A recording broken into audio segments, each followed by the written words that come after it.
आम्ही शहर विकासासाठी ठाकरेंच्या सेनेसोबत एकत्र आलो असं मुनगंटीवारांनी म्हटलंय। शहर विकासाचा आम्ही आराखडा तयार करणार असल्याचं मुनगंटीवारांनी सांगितलं।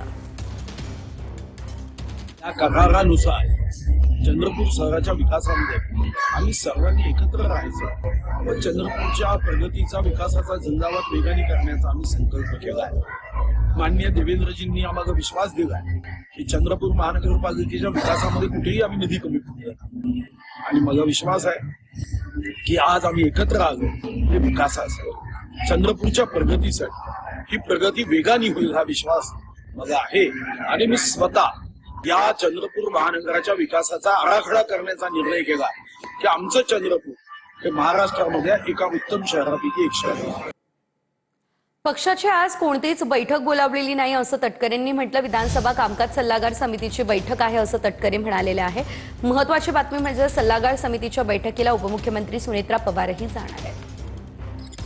सर 2:30 वाजता बैठक बोलवली आहे पक्षाची। सर 2:30 वाजता पक्षाची बैठक बोलवली आज विधानसभा कामकाज सल्लागार समितीची बैठक आहे। स्वाभाविकपणे विधानसभा कामकाज सल्लागार समिती आहे, विधान परिषद कामकाज सल्लागार समिती आहे, त्याला उपस्थित राहणं मुख्यमंत्र्यांना तरी पहिली तारीखेला जाणार आहे। त्यामुळे त्यावेळी बैठक असते पक्षाची बैठक नाही। एक महत्त्वाची बातमी, काँग्रेससोबत जाऊन उपयोग नाही हे उद्धव ठाकरेंना समजलंय असं फुकेंनी म्हटलेलं आहे। काँग्रेससोबत जाऊन काही उपयोग नाही, त्यामुळे ते आमच्यासोबत आले। चंद्रपूर पालिकेच्या महापौरपदाच्या निवडीवरून आता भाजपा आमदार परिणय फुकेंनी काँग्रेसला हा टोला लगावलेला आहे।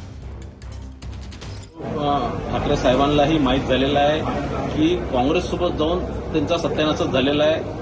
काँग्रेस ही विषकन्या आहे, जोही काँग्रेससोबत जाणार त्याचा सत्यानाशच होणार आणि ही गोष्ट उद्धव ठाकरे साहेबांना आता कळून चुकली आहे। तेही भाजपसोबत जवळीक करण्याचा प्रयत्न करतात आहे आणि चंद्रपूरचा महापौर बसून त्यांनी निश्चितच त्यांचे दरवाजे भारतीय जनता पार्टीसाठी पुढे केले की भारतीय जनता पार्टीसोबत परत भारतीय जनता पार्टीसोबत हात मिळवणी करण्याचं काम या माध्यमातून त्यांनी सुरुवात केली आहे। सुनेत्रा पवार या बीडच्या पालकमंत्री देखील आहेत असं पंकजा मुंडेंनी म्हटलं। सुनेत्रा पवारांसोबत आता महिलांसाठी एकत्र काम करू असं पंकजा मुंडे म्हणाल्या। खंबीरपणा दाखवून सुनेत्राताई दुःख बाजूला ठेवून काम करतायत। अजितदादांची जबाबदारी आणि त्यांचा वारसा चालवत आहेत।